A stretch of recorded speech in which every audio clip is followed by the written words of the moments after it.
Et bonjour tout le monde, bienvenue sur une nouvelle vidéo des lectures de Pipin, j'espère que vous allez bien. Et une fois de plus, il fait super moche dehors quand j'ai besoin de filmer. Ça va devenir un running gag ça aussi, j'ai l'impression. Donc on est en full éclairage artificiel, pas très beau, c'est la tempête dehors, donc c'est possible qu'il y ait des variations de luminosité encore plus moches que ce que vous avez actuellement. Et j'en suis désolée, mais j'y peux rien, le temps a décidé d'être contre moi quand j'ai besoin de filmer. Tant pis. Et sinon, si on parlait un petit peu de lecture, parce que justement, le temps étant pourri, il est propice à pouvoir se cocooner au coin d'un bon feu de cheminée avec une belle lecture. Et je viens vous prendre justement dans ce petit vlog pour vous parler de quelques lectures que je vois ici à côté de moi. Et notamment, on va commencer par des lectures audio. Alors, j'ai enfin fini Douve. Je vous en parlais il y a quelques vidéos de ça déjà. C'était un roman que j'avais vu passer et qui m'avait happé, il est vrai, par sa couverture en version papier.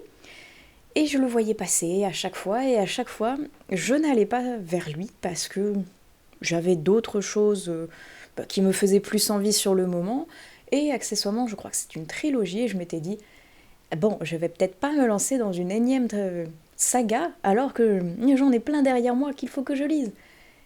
Et c'était sans compter mon abonnement Audible où il était inclus dedans. Et voilà, le premier tome a été sorti sans faire exprès.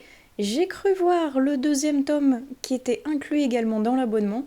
Il faut que je vérifie un petit peu plus que ça parce que si c'est le cas, bon, pourquoi pas, hein. Je le rajouterai à ma liste.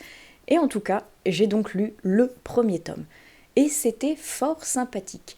Un petit peu lent, il est vrai, à se mettre en place, mais fort sympathique tout de même. Et c'est certainement dû à la puissance, on va dire, narrative du narrateur, tout bêtement, parce qu'il a une voix un petit peu, entre guillemets, traînante, un petit peu blasée de la vie, un petit peu qui est là, mais qui le subit finalement. Et ça match mais tellement bien avec le personnage principal que finalement, on a l'impression que ce rôle était vraiment fait pour lui. Et je suis désolée, j'ai un peu froid, donc je reprends ma veste, je resserre ma veste un petit peu autour de moi. Mais comme je vous dis, comme c'est la tempête, il fait vraiment pas chaud dehors. J'en étais où? Oui, je vous disais que le narrateur était vraiment chouette. Et on va suivre justement le narrateur et notre protagoniste principal dans la ville de Douve. Et Douve, qu'est-ce que c'est? C'est une ville apparemment où personne n'a envie d'aller parce que c'est le bout du monde, parce que c'est une ville qui est maudite et où toutes les personnes qui vivent dans cette ville sont pas très heureux d'y habiter, mais ils n'ont pas le choix. Et ce policier, il est fils d'un policier et d'une journaliste qui ont enquêté dans le passé sur la ville de Douve pendant un triple homicide. Rien que ça. Et son père lui a dit qu'il avait Douve dans les veines et il n'a jamais compris pourquoi. Et il s'est dit que, tiens, on va faire une petite pause dans la carrière, il a besoin de vacances, pourquoi pas les passer à Douve et enquêter lui-même sur son passé, sur pourquoi il y a ce fameux Douve qu'il aurait dans les veines, qu'est-ce qui s'y est vraiment passé, et à plus, apparemment, Douve est de nouveau sur le devant de la scène avec un nouveau meurtre sordide. Il se dit, c'est un signe, il faut qu'il y aille, il va enquêter pour lui-même, pour son passé, et pourquoi pas pour cette nouvelle enquête, même si elle n'est pas la sienne au tout début. Et c'était très chouette. Et je peux pas vous en dire entre guillemets beaucoup plus que ça, sinon ça va vous spoiler, bien sûr. Et c'est fort dommage parce qu'il y a plus que ça derrière. Il y a vraiment une partie, on va dire, familiale, tant pour le narrateur, non, tant pour le protagoniste principal que pour les personnes de Douve. Il y a un petit quelque chose qui se trame entre ces personnes-là. Il y a vraiment une espèce de petit village, fraternité un petit peu, genre tout le monde se connaît, donc tout le monde sait les secrets de tout le monde, mais ne veut pas les dévoiler. C'est assez intriguant, et cet étranger qui arrive de Douve, mais qui finalement n'est pas si étranger que ça, vu que ses parents étaient là pendant la fameuse enquête qui a mis Douve sur le devant de la scène, ils sont pas super fans et en même temps ils sont curieux de le connaître. C'est très sympa. C'est assez lent, comme je vous disais, à se mettre en place, mais au final, avec la narration et avec les chapitres qui se coupent de manière assez stratégique dans une ambiance ou dans une scène cruciale pour la suite, ça nous fait continuer à avancer. Et c'est pourquoi j'aimerais bien lire maintenant le second tome, je crois qu'il s'appelle Terra Nullius, si je ne me trompe pas. Je serais curieuse de lire, je vais aller vérifier donc sur mon abonnement Audible s'il en fait vraiment partie. Et sinon, ça ferait encore une saga que j'ai commencée sans le vouloir. Mais là, c'était vraiment l'occasion, et j'ai pas pu résister depuis le temps qu'il me faisait envie celui-ci.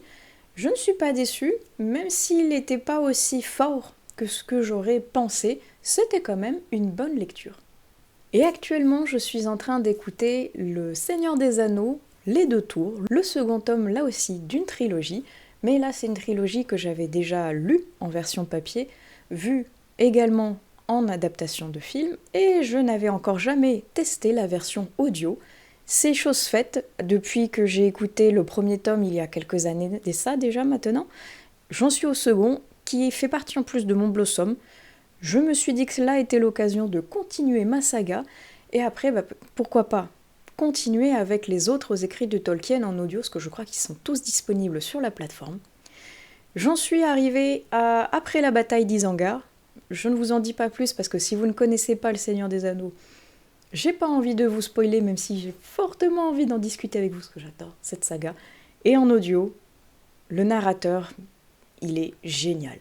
Il module sa voix pour faire chaque personnage, tant féminin que masculin. Et une fois qu'on a vu l'adaptation en film, on sent qu'il essaye de se rapprocher des voix qui ont été doublées pour la version filmée. Et c'est super drôle et super chouette qu'il réussisse presque à récupérer les intonations et les voix de ces personnages que l'on connaît et qui nous sont chers, enfin en tout cas qui me sont chers à moi. J'adore, je passe un excellent moment, et même s'il fait plus de 18 heures d'écoute, je pense que je vais me régaler tout du long. Voilà pour la partie audio, je vais enchaîner avec la partie des SP. Alors j'en ai lu 2 que je peux vous chroniquer ici, et d'autres que j'ai lus avec Librinova, mais que je ne chroniquerai pas là parce que Librinova, je le privilégie au niveau du blog et au niveau d'Instagram. Parce que je voulais pas faire des redondances entre toutes les plateformes, donc c'est vraiment sur ces deux-là que je le privilégie. En tout cas pour les lectures, on va dire générales, parce qu'après, une fois que la quasi-totalité auront été lues, il va y avoir une sélection pour chaque genre et chaque catégorie de livres. Et peut-être qu'à partir de là, je vous en parlerai en vidéo, parce que c'est à partir de là qu'il faudra lire les livres sélectionnés par les membres du jury pour en élire un seul, donc pour le prix Librinova, suivant la catégorie. Et là, ce sera peut-être plus intéressant que je vous parle, parce que là, pour le moment, c'est assez général. Tout le monde est en train de lire de son côté, aime plus ou moins les lectures, les met en avant, et pour le moment, c'est encore assez vaste, il reste encore beaucoup de titres à lire, mais je vous en reparlerai au cours de l'année. En attendant, je vais vous parler de Ketchup, de Charles, l'écrivain des Gémeaux, que je remercie de m'avoir renouvelé sa confiance en m'envoyant une nouvelle cette fois-ci. Et sous ce titre fort étrange et étonnant et drôle à la fois, se cache une nouvelle encore plus étonnante et drôle auquel, mais alors, je ne m'y attendais tellement pas. En plus, le résumé reste assez vague. Donc, entre ce résumé assez vague, assez flou, et ce titre qui peut évoquer tant la sauce que bien d'autres choses, je ne savais pas tout à fait vers quoi je m'embarquais. Et cette expérience était mémorable, drôle à la fois, avec une écriture sombre, parce que l'auteur reste avec une écriture assez brute, et il arrive à générer un mélange entre justement du sombre, un petit peu du social, de l'humour et de l'action. Tout ça dans une nouvelle où notre héros a fini sa journée. Il rentre chez lui, il est harassé, il n'en peut plus et il ne voit qu'une chose, se faire un bon petit plat avant d'aller dormir. Et quand il commence à se mitonner ce petit plat généreux, il a envie de l'assaisonner avec du fameux ketchup. Mais horreur et damnation, il n'en a plus dans le frigidaire. Et quand il regarde l'heure, mon Dieu, c'est bientôt la fermeture de l'épicerie locale. Ni une ni deux, il va descendre et foncer pour essayer de trouver le Graal tomaté. Et manque de peau, la supérette vient tout juste de fermer. Et il a beau essayer de parlementer avec le gardien agent de sécurité, lui, bah non, il n'a pas envie de le laisser rentrer, surtout pas pour du ketchup. C'est pas vital selon lui. Il lui demande de revenir le lendemain. Mais quand il voit l'air désespéré de notre héros qui est en train de se lamenter comme quoi il ne va jamais réussir à finir son repas parce qu'il lui manque cet ingrédient essentiel, ben le gardien prend un peu pitié de lui. Il lui dit qu'il reste une épicerie qui serait sa dernière chance, qu'elle reste ouverte la nuit, mais qu'elle est dans un quartier assez malfamé et qu'il ne lui conseille pas, franchement, d'y aller. Il lui conseille vraiment d'attendre le lendemain, mais non. Non. Notre héros, il a besoin, c'est un besoin vital de ce ketchup. Il y va. Et il se retrouve embarqué dans une guérilla, mes amis, au milieu de coups de kalachnikov, de coups bas, de course-poursuite. J'étais là, mais oh, du ketchup, mais dans quoi il s'est embarqué? Et je vais arrêter là, au niveau de mon speech de lecture, parce qu'après, c'est une nouvelle, c'est très très court. Et si j'en dévoile plus, je vais vous gâcher toute la surprise. Mais, alors, mon côté italien hurle à l'hérésie et au drame face à un assaisonnement aussi barbare pour des pâtes qui avaient l'air délicieuses au niveau de la préparation qu'il avait entamée. Mais qu'importe, les goûts et les couleurs ne se discutent pas. Mais c'est vrai qu'à la fin de cette épopée, on a tendance à se dire « Mais tout ça pour du ketchup? What ?» Mais c'était assez drôle, c'est vrai. Et même si, comme je vous dis, il y a des passages assez sombres parce que l'auteur essaye quand même de mettre un côté dramatique derrière et de faire passer des messages, c'est quand même bien joué. Il m'étonnera toujours. Je ne sais vraiment à chaque fois jamais vers quoi je vais en les lisant. Et voilà, franchement, il m'a fait passer un moment aussi drôle qu'étonnant. Et ensuite, le prochain SP change radicalement de ton et de genre, puisqu'on va basculer sur de la poésie, avec des mots se murmurent à l'horizon. Et rien que le titre, je le trouve vraiment joli et poétique, donc qui correspond parfaitement à son genre. J'ai eu la jolie surprise de voir qu'à l'intérieur, il était illustré également, des espèces de croquis où on a l'impression que ça a été fait un petit peu au stylo, avec un aspect assez grossier, par le trait qui était assez sombre, assez costaud, mais qui finalement contrastait pas mal avec justement les mots qui se dégageaient de ces poèmes. Poèmes qui vont tant au niveau des saisons qu'au niveau d'un moment fugace, d'un moment passé, d'une pensée sur l'instant qui a voulu être couché sur le papier. C'est très intéressant. Moi, j'aime beaucoup finalement de plus en plus découvrir ce genre, même si je n'y reste pas attachée particulièrement non plus, parce que c'est un genre que je ne vais pas lire spontanément comme un roman finalement, parce que je sors assez vite de ma lecture vu que je ne suis pas en train de suivre un récit avec des personnages, avec une épopée ou autre. Mais de temps en temps, j'aime bien, je trouve que ça change, que ça me fait sortir de ma zone de confort et découvrir des nouveaux auteurs également.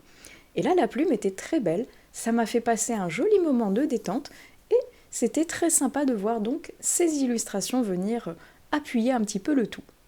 Si on passe aux lectures dites plaisir, même si je trouve ce terme un petit peu étrange, j'ai lu Nos vies en flammes de David Joy, tant parce que je l'ai trouvé de manière hasardeuse au niveau d'un rayon de ma médiathèque une fois de plus, et parce que je voulais le rajouter au niveau de mon challenge ABC Thriller Polar, parce que j'avais beaucoup entendu parler de cet auteur, en bien, que ce sont les éditions Sonatine que j'aime tout particulièrement, et que je m'étais dit, j'aimerais bien découvrir cet auteur, pourquoi pas avec ce titre-ci.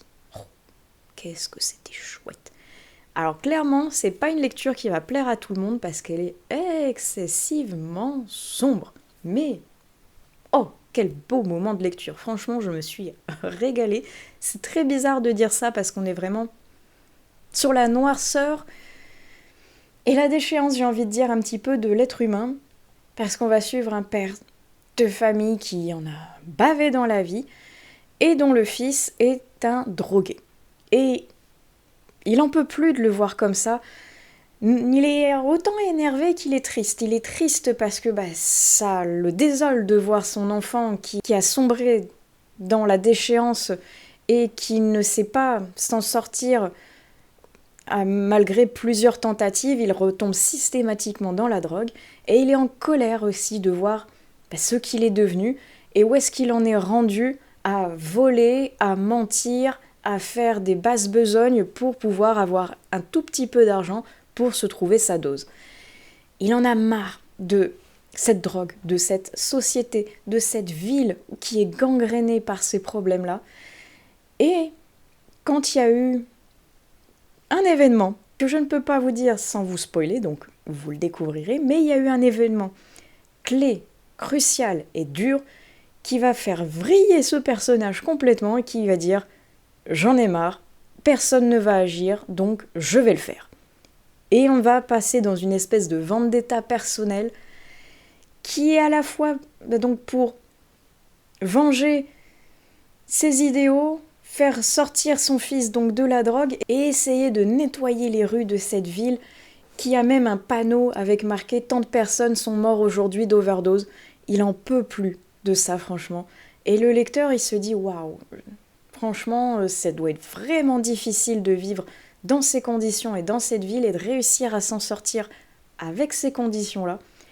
Et suivre ce personnage qui est vraiment noir malgré les dessins qu'il a en vie qui sont louables quelque part, mais la plume de l'auteur elle est percutante, elle est géniale. J'ai passé un excellent moment de lecture, je pense que celui-ci va faire même partie de mon top 10 des lectures que j'aurai faites en 2025. Et il est évident que maintenant que j'ai découvert sa plume, je ne vais pas m'arrêter là. Surtout que j'ai parlé avec quelqu'un sur Instagram de David Joy parce qu'elle avait lu d'autres de ses œuvres et apparemment il a réussi à faire à chaque fois quelque chose de vraiment fort, de poignant, de sombre également, mais qui m'attire tout particulièrement. Donc je pense que cette année, il y a de fortes chances que je relise du David Joy ou si je n'ai pas le temps ni l'occasion d'en relire un, lui, il est quand même sur ma liste des auteurs que je vais suivre et dont je vais continuer à lire les écrits. J'ai également lu un polar qui se nomme Psychose. Et pareil, c'était pour le rajouter au niveau du challenge ABC Polar. Et c'était pas mal, mais ça m'a pas transcendé non plus. Psychose, je l'avais repéré au niveau de la masse critique et que finalement je l'ai trouvé à ma médiathèque. Je me suis dit c'est parfait, je voulais le découvrir. Et il est particulier, point de vue que ce sont des meurtres qui sont, on va dire, organisés pour parler à quelqu'un. On va dire ça comme ça. Et ce quelqu'un, à force justement de voir les meurtres qui sont perpétués, se dit « Le tueur me connaît, le tueur veut faire passer un message, il veut le faire sortir, entre guillemets, de son trou, mais... » En faisant ça, il va s'exposer à la police et il n'a pas du tout envie de s'exposer à la police parce qu'il a fait quelque chose par le passé qui fait que les policiers le recherchent et veulent fortement le mettre derrière les barreaux.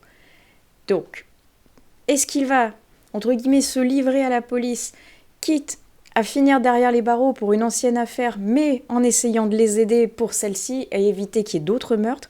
Ou est-ce qu'il va rester dans son coin et essayer de se débrouiller tout seul pour mettre ce meurtrier au jour ? Je vous laisserai le découvrir, mais je vous envoie un mais, parce que je me suis fait piéger, sachez que c'est un tome 3. Que ça m'énerve, franchement, quand les auteurs ou les maisons d'édition ne mettent pas de chiffres face à un titre. C'est pas grand-chose de rajouter un petit 1, 2 ou 3. Ça évite que le lecteur qui, comme moi, ne connaît absolument pas l'auteur, se dise « Oh bah tiens, j'en ai 2 autres à lire avant, il faudrait peut-être que je commence par celui-ci, avant de me mettre à la lecture de ce tome 3. » Ça éviterait beaucoup de problèmes, parce que là, il me manquait clairement beaucoup de sujets.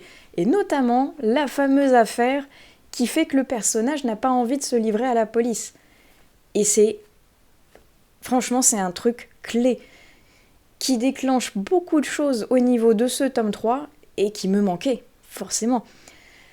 Alors on comprend par certains sous-entendus et par l'avancée de l'enquête qui quand même est assez rapide, mais franchement, mais qu'est-ce que ça coûte à la maison d'édition de préciser que c'est un tome 3 au lieu de forcer entre guillemets le lecteur à ouvrir et à vérifier par lui-même s'il va pas se faire piéger.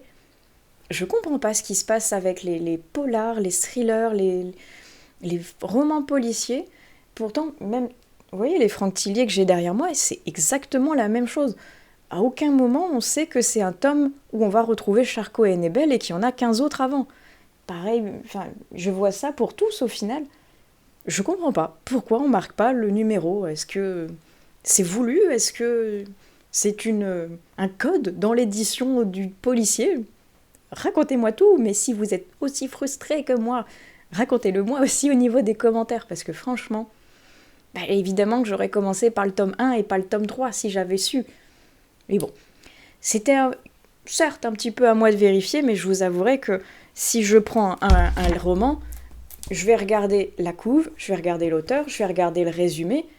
À la rigueur, je vais feuilleter un petit peu pour voir si la plume me plaît, mais ça me vient pas spontanément à l'esprit d'aller regarder les premières ou dernières pages pour voir quels sont les autres écrits de l'auteur, savoir si je vais tomber sur un premier tome ou un tome en plein milieu d'une saga. Je ne sais pas, peut-être que ça n'arrive qu'à moi, hein. Je ne sais pas non plus, je n'ai pas de chance, mais bref.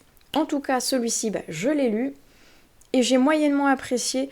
Alors certes, il y a un petit peu le côté plume qui m'a pas convaincu non plus à 100%, parce que ça va trop vite, je trouve. C'est un petit peu trop vite. C'est logique quand on lit la fin, et ça aurait été encore plus logique si j'avais pu lire les 2 tomes précédents. Mais ça m'a pas convaincu plus que ça non plus. C'était bien, mais c'est pas un polar que je vais garder en mémoire, je pense, parmi ceux qui m'auront marqué pour cette année 2025. Et enfin, on change radicalement de sujet avec Pour que chantent les montagnes, que j'avais trouvé pour mon Blossom Spring Challenge, parce que le thème était le Vietnam et que je n'avais encore jamais lu d'auteur ou d'autrice vietnamien. Et ça tombait bien, parce que justement, ça me permettait de découvrir une nouvelle plume, un nouveau pays, et de colorier ma carte livradique, parce que je n'avais pas encore d'auteur donc pour le Vietnam.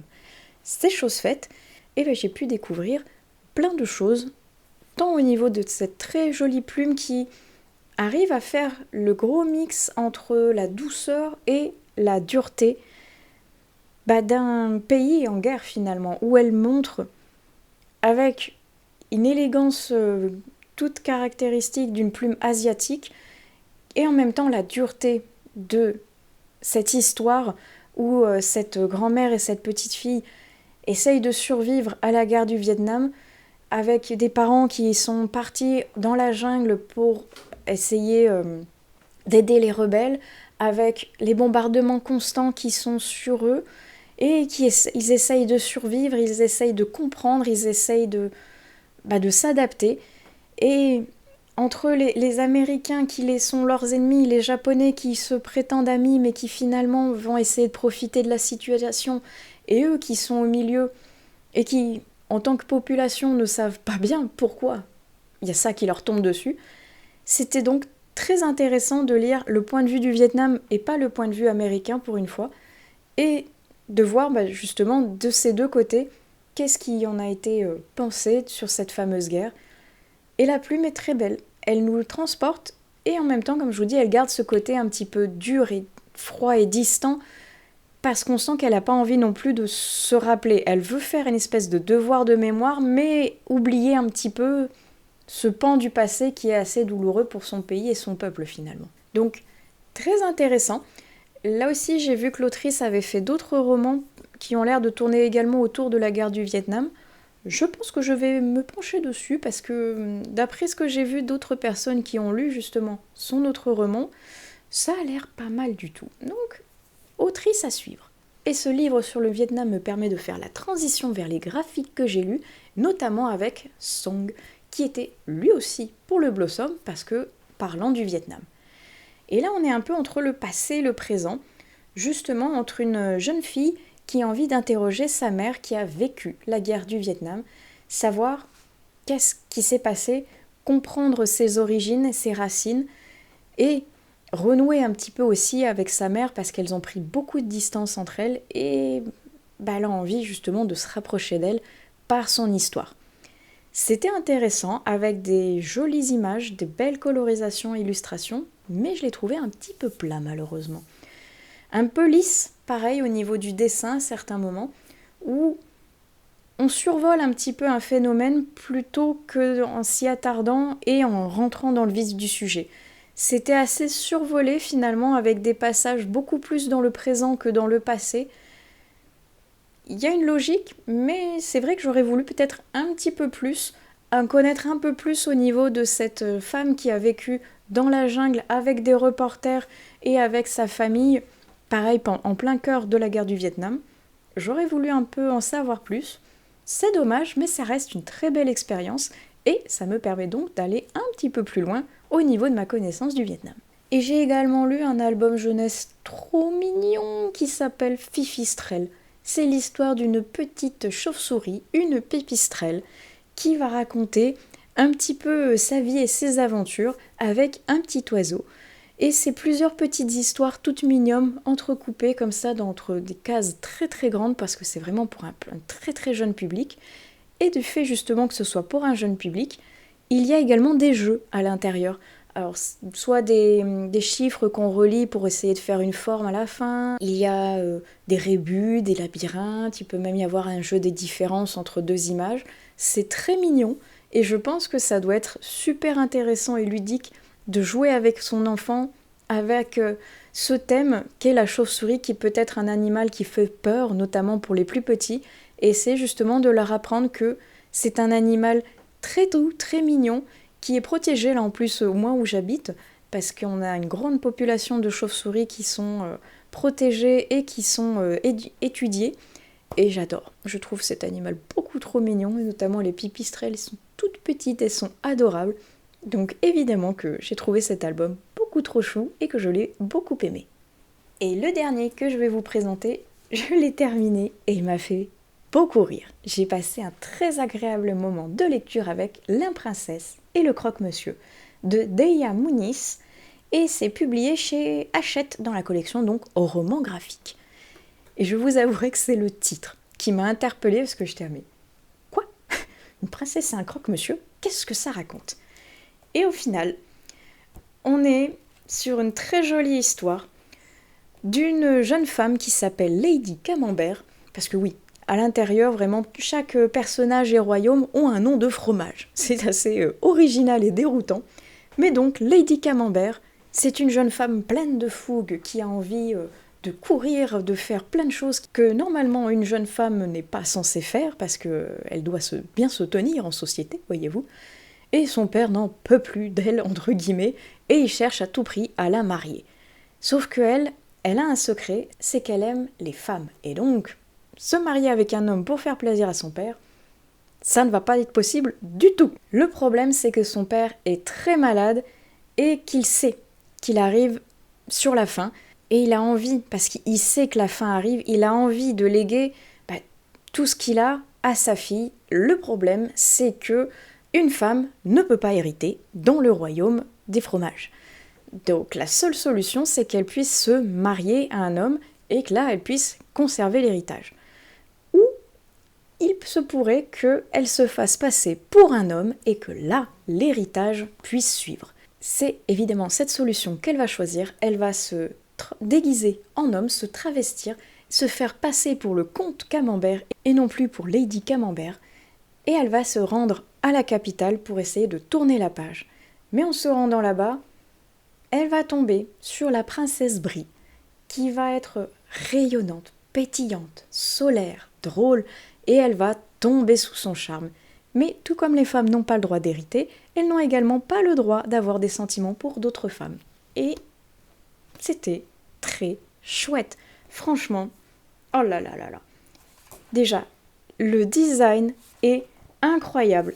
J'aime beaucoup le style, les mises en avant, la colorisation. C'est super joli. Il y a beaucoup de phases comme ça avec les personnages qui ont des têtes assez improbables de chibi, complètement déformé parce qu'il y a beaucoup de passages assez drôles dedans. Et justement, c'est ces passages-là qui rendent la fraîcheur à cette histoire. C'est super chouette, franchement. Moi, je me suis régalée. Un excellent moment de lecture, de divertissement, et qui m'a permis en plus de continuer mon Blossom, parce que je l'ai rentré au niveau du bingo, dans la catégorie arc-en-ciel. Très très chouette, franchement. Si vous ne l'avez pas encore lu, je vous le conseille fortement, parce que j'ai passé un agréable moment de lecture. Et à la base, je voulais vous parler de plein d'autres choses, parce que j'avais fait un plan, là, sur mon petit carnet, pour vous parler pendant un vlog. Et je vois le timer et je me dis, ça va pas être possible, j'ai encore une fois beaucoup trop parlé. Donc je pense que je vais arrêter ce vlog ici et j'en ferai un autre pour vous parler de ce qui me reste à vous parler parce qu'il reste encore beaucoup de points. Mais donc ce sera pour une prochaine fois. Je vais juste clôturer en vous présentant 2 réceptions. La première, comme je vous disais, je fais partie du jury Librinova pour cette année et ils ont été trop gentils. Ils nous ont envoyé des petits cadeaux de bienvenue pour cette nouvelle aventure avec une petite carte pour nous remercier et nous présenter un petit peu donc ce que ça va donner d'être juré, ainsi qu'un tout petit carnet de lecture beaucoup trop mignon, voilà, qui est encore vierge pour ma part, parce que moi je l'ai mis sur un autre que j'avais déjà entamé, mais il est tout mignon, et à l'intérieur il y avait un carré de chocolat. Évidemment que le carré de chocolat n'a pas fait long feu. Mais merci à eux, c'était très très gentil. Et j'ai autre chose à vous montrer avant de clôturer cette vidéo. Et c'est une réception franchement qui m'a touchée et à laquelle je ne m'y attendais absolument pas. Au début j'ai même cru entre guillemets que c'était un spam voire même une blague parce que c'est la maison d'édition qui m'a contactée sur Instagram et je m'étais dit mais pourquoi entre guillemets j'étais mais pourquoi parce que je ne les connais pas, entre guillemets, je ne travaille pas avec eux et mon compte n'est pas assez gros pour que je puisse prétendre travailler avec eux.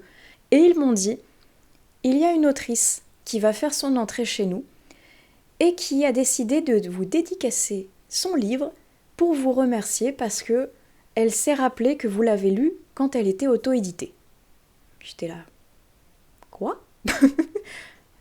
Totalement improbable, est-ce que c'est vrai, est-ce que c'est une blague, entre guillemets, parce que oui, je me rappelle avoir lu un livre de cette autrice que j'avais adoré, et c'était vrai, parce que ce livre, je l'ai vraiment reçu, et je ne peux dire qu'un énorme merci, déjà aux éditions J.C. Lattès, qui ont repéré l'autrice et qui ont décidé de la publier, merci à eux, parce que franchement, moi j'ai adoré cette lecture, je me suis régalée, et j'espère vraiment pour eux et pour l'autrice que ça va marcher, qu'il va y avoir plein de personnes qui, comme moi, vont être subjuguées et charmées par la plume, parce que franchement, elle mérite d'être cette autrice, elle mérite d'aller parmi plein de lecteurs qui vont découvrir une histoire incroyable.